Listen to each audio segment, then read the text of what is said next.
Jewishnews TV. Coming up this week, Jews go Oscar wild in Tinseltown, poker player flushed with success, and who's made it into our photo finish.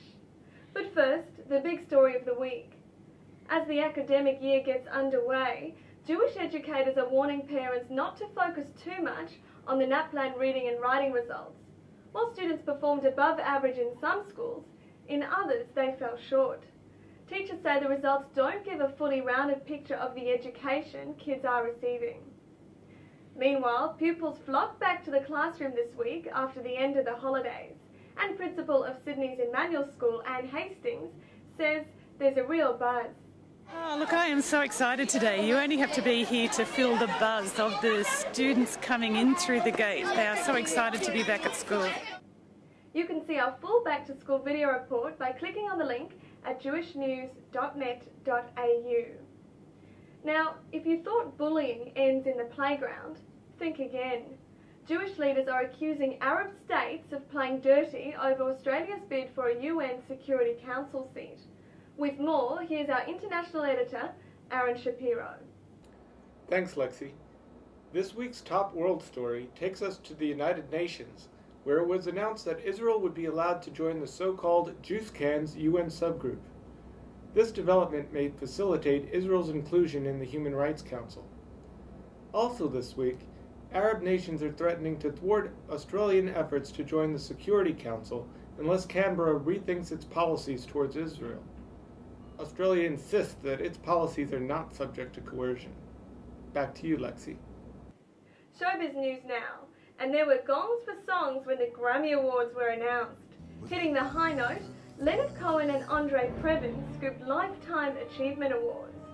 Pink and Bob Dylan missed out though in Best Rock Vocal and Best Female Vocal, while Leonard Bernstein's West Side Story won Best Musical Show Album. Staying on the red carpet, Jews are going Oscar wild after a bumper crop of Academy Award nominations. Among them, Maggie Gyllenhaal gets a Best Supporting Actress nod for Crazy Heart, director Jason Reitman is up for 6 songs for Up in the Air, and the Coen brothers have 2 for A Serious Man.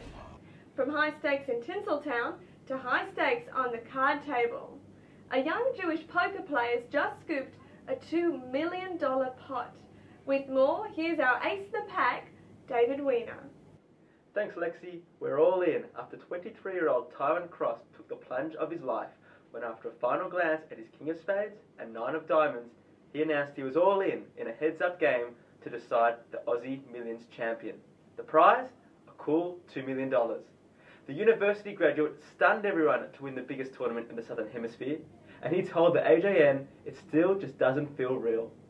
If only I'd been interested in poker back in my school days. Down the road at Melbourne Park, the 17-year-old Sean Berman beat the 10th, 3rd and 6th seeds to reach the final of the Australian Open Junior Boys Singles. While devastated to lose to 14th seeded Brazilian Tiago Fernandes, the South African come Melbourneian showed he is one to keep an eye on in the future as Tennis Australia searches for our next big star. They're the sports headlines. Back to you, Lexi. For all these stories and more, check out the Australian Jewish News, available every Thursday at your local newsagent. And log on to jewishnews.net.au for all the latest in news and views in the Jewish world. In the meantime, we leave you with the pick of the picks that have snapped a place in our holiday photo competition. Make sure to vote for your favourite on jewishnews.net.au and you'll go into the running to win a luxury Port Douglas holiday. Thanks for joining us.